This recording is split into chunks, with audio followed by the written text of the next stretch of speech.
मी इथे कसा? मी रमा यांचं अभिनंदन करायला आलो. मला असं समजलं की त्यांना ह्या वर्षीचा युवा आदर्श महिला हा राज्यस्तरीय पुरस्कार मिळाला म्हणून. येस रमा, तुमचं खूप खूप अभिनंदन. थँक्यू. आम्ही न्यूज चॅनल कडून आलो आहोत. तुम्हाला पुरस्कार मिळाला अशी बातमी आम्हाला मिळाली म्हणून आम्ही तुमचा इंटरव्ह्यू घेण्यासाठी आलो आहोत. अहो पण तुम्ही उभे का राहिलात? या ना, बसा ना. हा बस. नाही नाही, तुम्ही बसा, आम्ही तुमचा इंटरव्ह्यू घेऊ. नाही नाही, तुम्ही बसा. बस बरं, तू बस. बस बस बस. या इकडनं या. Interview ready ma'am? Ready? Bye. Ma'am तुमचं खूप खूप अभिनंदन. तुम्हाला मिळालेला युवा आदर्श पुरस्कार याचं श्रेय तुम्ही कोणाला द्याल? छोट्या मालकांना. छोटे मालक? कोण छोटे मालक? अहो आमचे छोटे मालक म्हणजेच प्रतापराव जाधव. त्यांच्या पाठिंब्यामुळे मी हे समज करू शकले. नाही तर माझ्यासारखी एका गावातली अशिक्षित मुलगी काय करू शकणार होती. त्यानेच शिक्षणासाठी मला मदत केली आहे आणि समद्या उपक्रमामध्ये मला मोलाची साथ दिली आहे. तुम्हाला समजलं असेलच यांना हा पुरस्कार का मिळालाय. हे असं असतं यांचं, सगळं श्रेय समोरच्याला देऊन टाकायचं. आता ह्या म्हणतायत की माझ्या पाठिंब्यामुळे यांना हा पुरस्कार मिळाला. खर तर हा यांचा मोठेपणा आहे. यांना हा पुरस्कार मिळाला ते फक्त आणि फक्त त्यांची मेहनत आणि जिद्दीमुळे. खऱ्या अर्थानं त्या युवा आदर्श आहेत. बर, यांना फक्त नवीन कल्पना सुचतात असं नाही, तर त्यासाठी दिवस रात्र मेहनत करायची यांची तयारी असते. झपाटून काम करणं काय असतं ना, ते यांच्याकडून शिकावं. बरं, ही सगळी कामं करतात म्हणून घरात दुर्लक्ष होतं तर असं अजिबात नाही. ह्या त्यांच्या मामी आणि हा भाऊ आहे. होतं असं? हा हा, एकदम खरं आहे बरं का. म्हणजे काय आहे, ती तिचं सगळं काम तीच करत असते. म्हणजे ती तिच्या कामात एकदम अशी टोटल बिझी असते. खरंय. बरं, ऊन वारा पाऊस काही असू दे, एकदा काम करायचा आणि निर्णय घेतला ना की ते काम पूर्ण करतातच. आणि आजारी पडला ना की त्यांना अजून उत्साह येतो. तुम्हाला माहितीये, त्यांची 12वीची परीक्षा होती आणि या तापाने फणफणल्या होत्या, पण तशा परिस्थितीत सुद्धा त्यांनी पेपर दिले आणि 12वीमध्ये डिस्टिंक्शन मिळाले यांना. Wow, great. हेच म्हणाल तुम्ही जेव्हा यांच्या हातचं जेवाल. लवकरच तो योग्य हो. मॅम, तुम्ही युवकांना काय सांगू इच्छिता? अहो आता मी काय सांगणार, पण माझ्या अनुभवावरनं एवढंच सांगेन की मी आत्ताच 12वीची परीक्षा पास झाली. ही माझ्या घरच्यांच्या आशीर्वादामुळे. मला कधी बी वाटलं नव्हतं की मी 12वीची परीक्षा देऊ शकेन म्हणून, पण मी ठरवलं होतं काय बी झालं तरी मी शिकणारच. दिवस रात्र एक करून समधी कामं आवरून आपल्या अभ्यासाचा कोणाला बी त्रास न होऊ देता शिकायचं ठरवलं होतं. कारण माझा स्वतःवरती पूर्ण विश्वास होता. मला तुम्हा समद्यांना बी हेच सांगायचं आहे की तुम्ही आयुष्यात कधी बी एखादी गोष्ट करायची ठरवली ना, तर सगळ्यात महत्त्वाचं म्हणजे आपला स्वतःवर विश्वास असला पाहिजे. कारण आपल्या स्वतःच्या विश्वासावर आपल्या जवळच्या नात्यांचा विश्वास अवलंबून असते. मॅम, तुमच्याशी बोलून आम्हाला खूप बरं वाटलं. तुमच्या पुढच्या आयुष्यासाठी तुम्हाला खूप खूप शुभेच्छा. येतो आम्ही. धन्यवाद. थँक्यू. Thank you ma'am.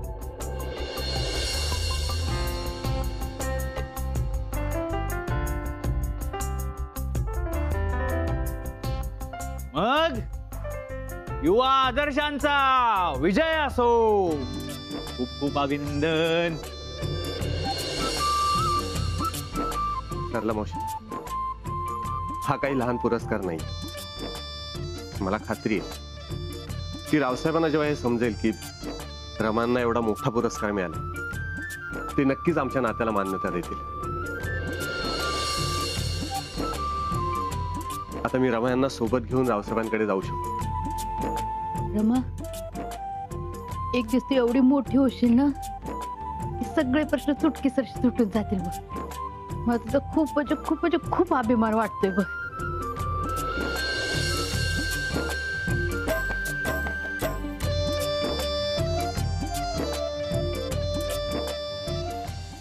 असं विरोबा तुझ्या सगळ्या इच्छा पूर्ण करेल.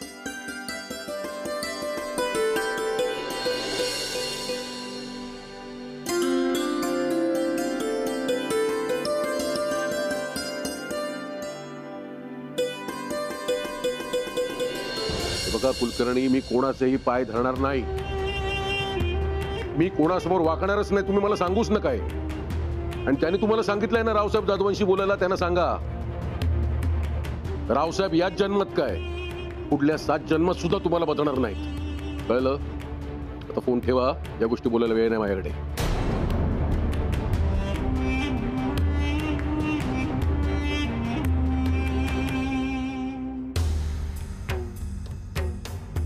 अहो हम्म, अहो काय काही नाही, नेहमीपेक्षा जरा जास्त अस्वस्थ वाटतंय. कोणी त्रास देते का तुम्हाला? पाचवड पासून दिल्लीपर्यंत माझ्या वाटेला जायची कोणाची हिंमत नाहीये. कळलं? नाही, मला असं वाटलं म्हणून. इकडे काय चाललंय इकडे कान देण्यापेक्षा जे घरी काय घडतंय ना त्याच्यावर लक्ष ठेवा जरा. इकडचं पेलून न्यायला आम्ही समर्थ आहोत. तुम्ही सगळं सांभाळून घ्यालच हो. मला एवढंच म्हणायचंय की स्वतःच्या तब्येतीकडे लक्ष द्या. जास्त त्रास करून घेऊ नका. निघा, माझ्यासाठी कॉफी घेऊन या.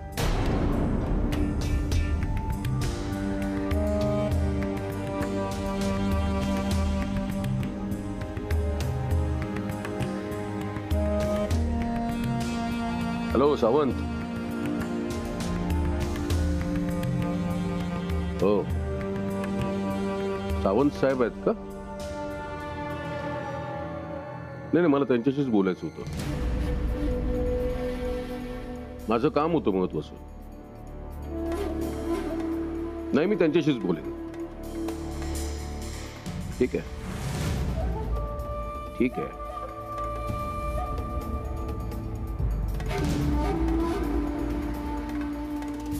एक जण धड बोलायला मागत नाही. शेपूट घालून बसलेत सगळे.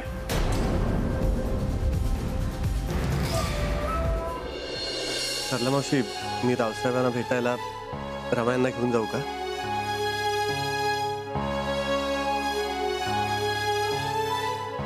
पण छोटे मालक, मी तुम्ही काळजी करू नका. रमायांची काळजी घ्यायला मी आहेच. रावसाहेबांचं मन वळवण्याचा, त्यांना पुन्हा एकदा सगळं समजून सांगण्याचा मी प्रयत्न करणार आहे.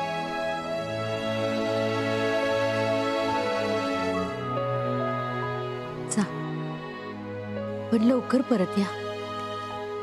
मी वाट बघते तुमची.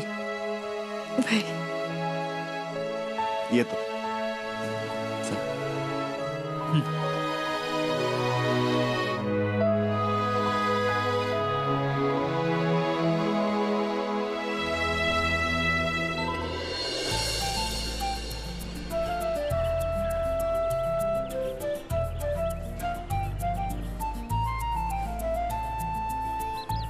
या.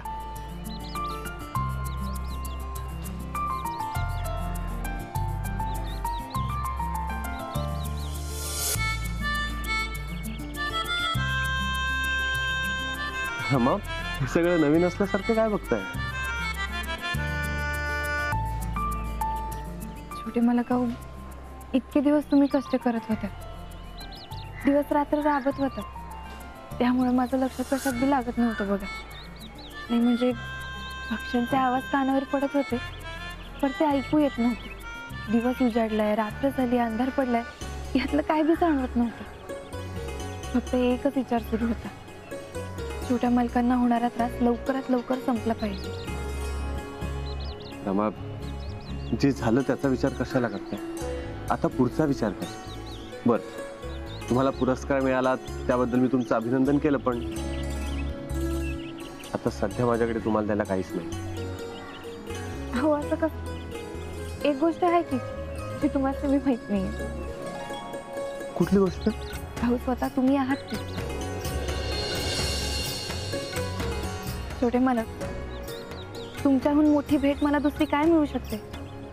बर, तुमची ही साथ अशीच कायम असेल. तुम्ही माझ्यासोबत असणं हीच माझ्यासाठी लाख मोलाची दौलत आहे. त्यापुढे समजा माती नाही. तुमचं हे बोलणं, हा विश्वास मला खूप ताकद देऊन जातो. अशा वेळी किती संकट आली ना तरी त्याचा सहज सामना करता येईल.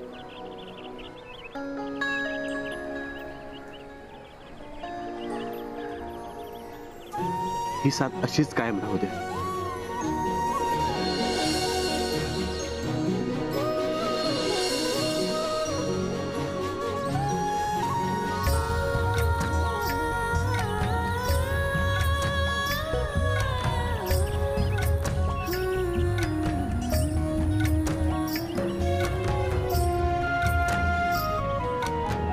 छोटे मला आपण भेळ खाऊयात का? भेळ? हा. अहो तिकडे आज भेळवाला आलाय. हो पण अहो आज मला पुरस्कार मिळाला की नाही, त्यामुळं ही माझ्याकडून पार्टी. ठीक आहे, तुम्ही भेळ घेऊन या, मी पैसे नंतर देईन त्याला. अहो पर पार्टी माझ्याकडनं आहे ना. हो पार्टी तुमची आहे, पैसे मी देईन. अहो पर एक मिनिट, तुम्ही पार्टी देणार असं ठरलं होतं, पैसे देणार असं नव्हतं ठरलं, बरोबर ना? छोटे मला तुम्ही बी ना. बरं चला मी भेळ घेऊन येते.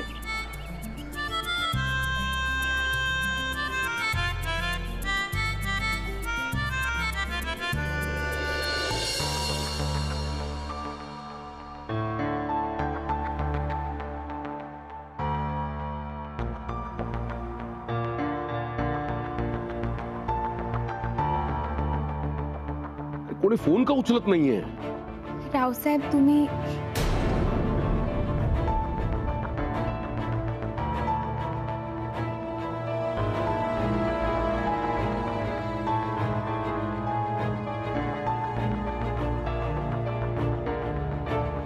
सबनीस, आपल्या सगळ्या कार्यकर्त्यांना गोळा करा.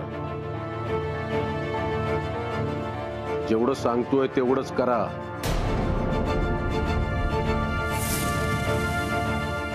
नाही काहीच कळत नाहीये. नाही हो बाबा, काही अंदाजच लागत नाहीये मला. हा तसं झालं तर बरंच होईल. तुम्ही जरा चौकशी करून बघता का? आणि काही कळलं तर मला लगेच कळवा. ठीक आहे, मी वाट बघते. आई, अगं काय झालंय रावसाहेबांना? ते एवढ्या टेन्शन मध्ये काय आहेत? तुला काही बोलले का? नाही, उलट काहीच बोलले नाही. तू सांगितलंस म्हणून मी त्यांना कॉफी द्यायला गेले होते तर खूप विचारत होते ते. मी सारखे कोणाला तरी फोन लावत होते. मग त्यांनी मला पाहिलं आणि खुणेनेच जायला सांगितलं. आई, मी त्यांना एवढं रेस्टलेस कधीच बघितलं नाहीये. अगं नवीन पक्षाचं काहीतरी टेन्शन असेल. तू नको काळजी करूस. अगं पण असं अचानक काय झालं असेल? तू त्यांच्याशी बोललीस का काही याविषयी? तेजू, लवकर टीव्ही लाव. अहो काय झालंय? अगं टीव्ही लाव ना, तोंडाकडे काय बघत बसली आहेस?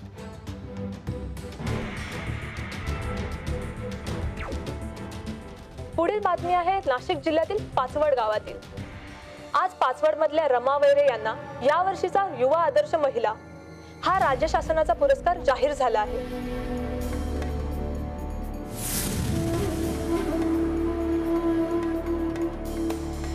त्यांनी त्या भागात रोजगार निर्मिती करून ग्रामीण भागातील गरजू महिलांचं सक्षमीकरण करण्याची मोलाची कामगिरी केलेली आहे. रमाला स्टेट लेवलचं अवॉर्ड मिळालं.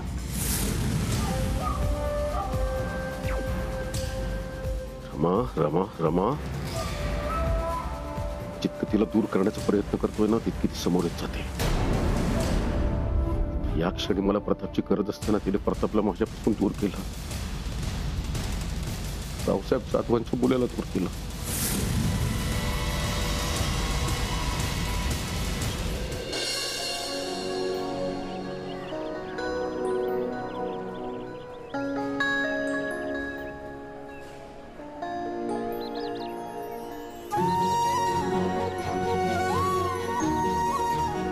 रमा,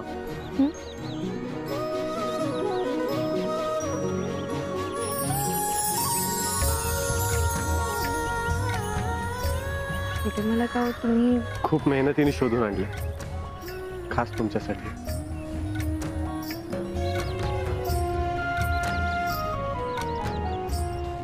रमा, हे फुल देताना मला तुमच्याकडे एक इच्छा व्यक्त करायची.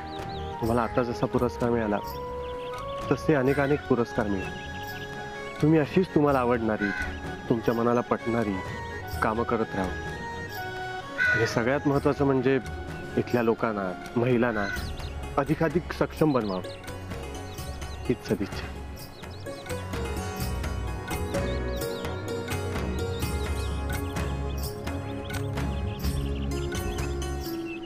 छोटे मला ह्या फुलासोबत तुमच्या इतक्या इच्छा जोडल्या गेल्या म्हटल्यावर आता हे गुलाबाचं फुल जपून ठेवावं लागेल.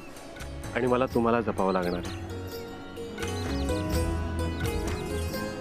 हो, कारण आता तुम्ही साध्या आसामी नाही राहिला. आता तुम्ही राज्यस्तरीय युवा महिला आदर्श प्राप्त रमा वैरे झालात. अहो, छोटे मला काय तुम्ही ती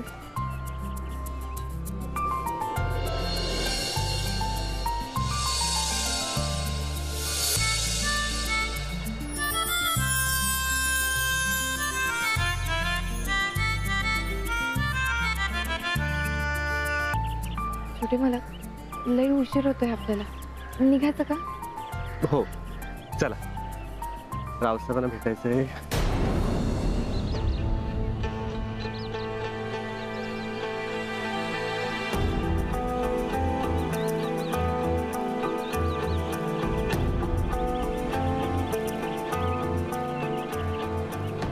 रमा, काही होणार नाहीये, अजिबात काळजी करू नका.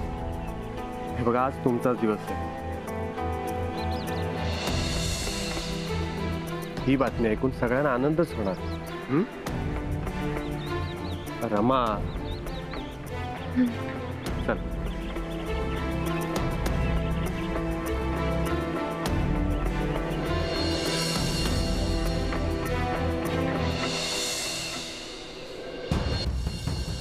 तिला पुरस्कार मिळाला त्याचा तुम्हाला केवढा आनंद झाला? तसं तिला या घरातलं हाकललंय ना, तसं तुमच्या डोक्यातनं पण हाकला. परत या घरात तिचं नाव नाही पाहिजे, कळलं? मला वाटते रावसाहेब,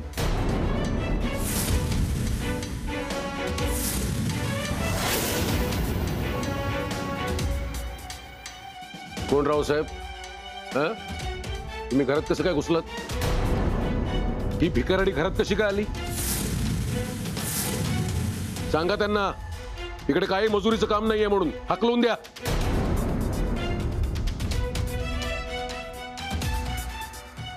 रावसाहेब, आम्ही मजुरी मागायला नाही आलो. मला तुमच्याशी बोलायचं. हे मी ठरवणार माझ्याशी कोणी बोलायचं ते. आपल्या गावात एक महत्वाची गोष्ट घडली आहे, ती मला तुम्हाला सांगायची. अपॉइंटमेंट घेतली? तुम्हाला भेटायला मोठी मोठी लोक येतात, माहितीये मला.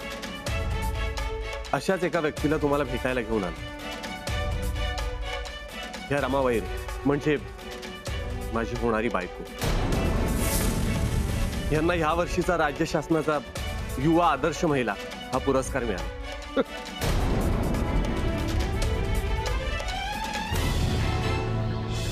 नुसतं हसून अभिनंदन केलं असतं आणि आशीर्वाद दिले असते तर चाललं असतं. फार अपेक्षा होती माझी. तुझ्या अपेक्षा ना खूपच दरिद्री झालेली आहेत. या दरिद्री लोकांबरोबर राहून. रावसाहेब, तुम्ही ज्यांना फालतू म्हणताय ती माझी होणारी बायको आहे. बायको माय फोट. तुम्हाला काय वाटलं तिला पुरस्कार मिळाला म्हणून तिला डोक्यावर घेऊन नाचेन मी? तुमच्या नात्याला परवानगी देईन? विसरा प्रतापराव, विसरा. नोकर आहे ती माझ्या घरची, नोकरच राहील माझ्यासाठी. आणि तुला पंख फुटलेत ना पुरस्कार मिळालाय म्हणून? एका मिनिटात तुझे पंख छाटून जमिनीवर आणेल. एका मिनिटात, कळलं? चांगला बोलता येत नसेल ना तर कमीत कमी वाईट तरी बोलू नका. माझ्याच घरात घुसून मलाच काय सांगतोय? ही तुमची होणारी बायको आहे असं तुम्हाला वाटतंय, पण या घरात जे मी ठरवतो तेच ठरतं. ठरत होतं.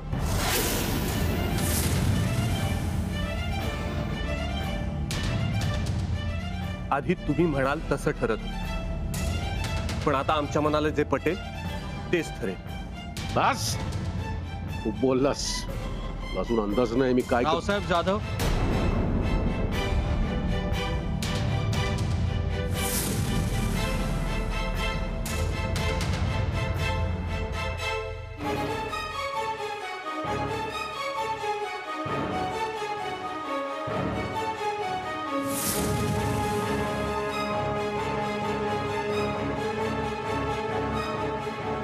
रावसाहेब, तुमच्यावर खत घोटाळा प्रकरणी गुन्हा दाखल झालाय.